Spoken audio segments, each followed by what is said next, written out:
Hello, my name is Sam Ison, Middletown City School Superintendent. I'm here to have our third online chat. I wanted to let you know that this is a series that we're doing now, in addition to going out and doing the coffees that we've done over the last 5 weeks or so. This is another way that we can have an opportunity to reach all of you, and also so that you come back and revisit this online to see if there's a question that you had and you didn't hear the answer all the way through. We're going to be doing this in the course of the final weeks of school, just to get information out about Middletown City Schools. Today, my guest is our curriculum director, Miss Carolyn Mack. Miss Mack, thank you for joining us. It's my pleasure. A couple things I know as curriculum goes, that also sets the stage for academics here in our school system. And of course, with that, we also have to look at mandates that come from the state. We just had Mrs. Cotter in to talk about assessments. It's going on at the high school and such.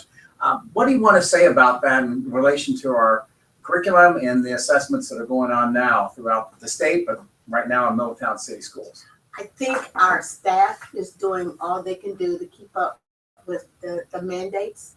We have instruction that's happening within our buildings. We're meeting state compliance, and I think that we are ready for the charge and to meet. We're not where we want to be, but we're making gains with our students. Our students are making gains academically as far as growth.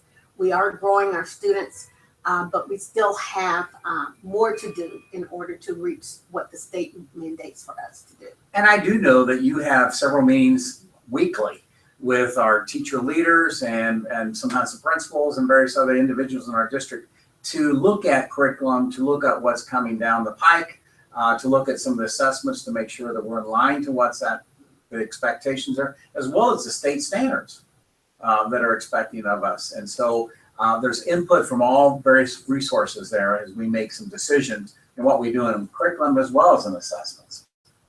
Now, I know we have also our benchmarks, and we utilize MAP for that. You want to take a moment and explain what that is and what we do there? Yes. MAP is an assessment that we give our students that will take them to the level that they are capable of doing. And then it will assess their knowledge in the areas of math. And we also assess in reading. And we use that data for intervention programs within our district. We also use that data to determine, are our students making growth from fall to spring in those areas? So we use it as a tool, and our teachers use it as a tool. There's what we call the learning continuum, and you can pinpoint those skills a child may have not done as well in. So the teachers during the intervention block will work with those students so that they can move them and accelerate their learning so that they can become on grade level or master that particular skill they may have missed. And MAP is a national norm assessment. And as a result of that, parents can look at some results there too. They can give them some idea of where their child stands in the nation. That is correct. And it also leads its way for us to be able to make some adjustments in our curriculum, adjustments in the individual classroom with the individual students as teachers are teaching various parts of the curriculum. Right there, they have that information, and they can share that with parents, and parents can request that and have those meetings because we do that, what, 3 times a year? Yes, and there are many buildings or there a lot of teachers across the district that will have students engaged in charting their own progress so that students can say, here's where I'm supposed to be. Am I reaching that goal? So students are very familiar with where they are and where they need to be, or if they have excelled beyond that point. And what I also want our public to know is that we do, in looking at those results, make some decisions on remediation, intervention immediately. We don't wait till later on. That's correct. We don't wait till after the state tests come back, which tends to be at the end of the year, and we can't make those changes to next year. But our benchmarks that we have and the value those are, because they really do tell us basically how well we will do or not do on the state assessments as well. Am I correct? Yes, that is correct. And so it's one of those things that we are constantly working on bringing our students in and working with them on their individual needs. Moving forward with some other areas in curriculum, one of the things that you're involved with is our preschool program. Yes. You want to talk about what's happening now with preschool? Right now, we have our principals reading at the preschools and with preschool children so that they become familiar with us and then we become familiar with them. We are also looking to increase the number of preschool seats that we have within the district. Yes. And we are at this point trying to get as many of our preschoolers to register for kindergarten. We have had kindergarten registration in each of our buildings. And at this point, we have approximately 195 kindergartners ready to go, which is great. And we do register kids on a daily basis here at the district office. They can come in from 8 until about 4:30 to get their kids registered with the proper papers so that we can process the children. They can also do a lot of it online before coming, so that would expedite the process. But we do encourage as many parents to come as possible. Because we're offering for the first time in the district our preschool, kindergarten, and with that, this is for kids who are entering kindergarten, and it will have a camp theme. There'll be 20 kids to 2 teachers. They will be engaged with music, art, physical education. It's a half-day program. There'll be a parent component that says, what is it my child needs to know before they enter kindergarten? They will get to know some of the teachers that will be in their buildings, get to know some of the other kids, and rules and procedures as to this is where the office is located. Most of our buildings are somewhat have the same floor plan, so that will be very helpful for them. But I think what it will do is ease any concerns or fears that they may have in their entering kindergarten for the first time. I think that's great. And one of the things that parents can do that may be hearing this for the first time, they can go to our website and find more information, and also a number to call as well if they choose to do so. And so that's wonderful. Anything else going on with kindergarten that we have coming up in the next year? Well, when we initially start kindergarten at the beginning of the year, we transition them in. So we may take half, and I think it's like A through L of the kindergartens. They will go on the first day, and then the remaining alphabet the second day. And then on the third day, we take all of our kindergartens, because it is somewhat an experience for those who have been in kindergarten. Some of our kids have never been in kindergarten. Some have been in home situations. So we want to make sure that we have small class sizes so that we can connect and have the relationships with our students. We also do our assessments for our kindergartners prior to school start, which is the kindergarten readiness assessment, which is a state assessment to determine where our kindergartners are. Now, for those parents who say, my kid did not make the cutoff date for kindergarten, what do I do? By state law, we have to do what we call an early assessment, and those students take an assessment, determine if they're ready for kindergarten. And that date is August? June. We do that testing for early entrance June 12th and 13th. But the cutoff date for their age is?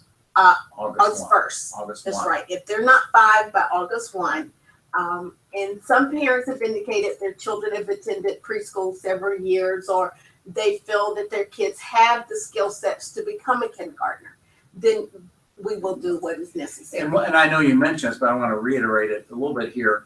For kindergarten registration, they can come here to our district central offices, which is 1 Downham Plaza.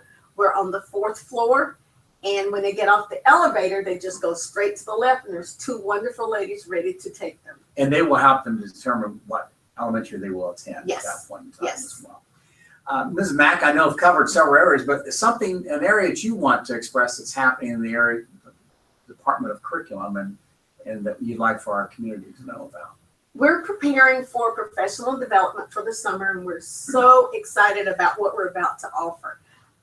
There have been some changes in reading and math with state curriculum, and so we're giving our teachers an opportunity to explore with experts, and so we have that set up already.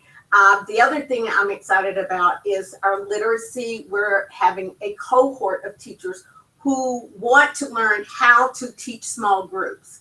And so we had teachers to apply. Our goal was to accept 20 teachers. We accepted 26 because of the interest. That's great. So we're excited about that and the impact that we'll make within the classroom. Those classrooms will be model classrooms where teachers can go in, see how it's done, ask questions, and see what they're doing that they can actually take back into their classrooms. Earlier, we had Mrs. Hauser come in and talk about the hiring process, and obviously we're looking for new teachers in various positions.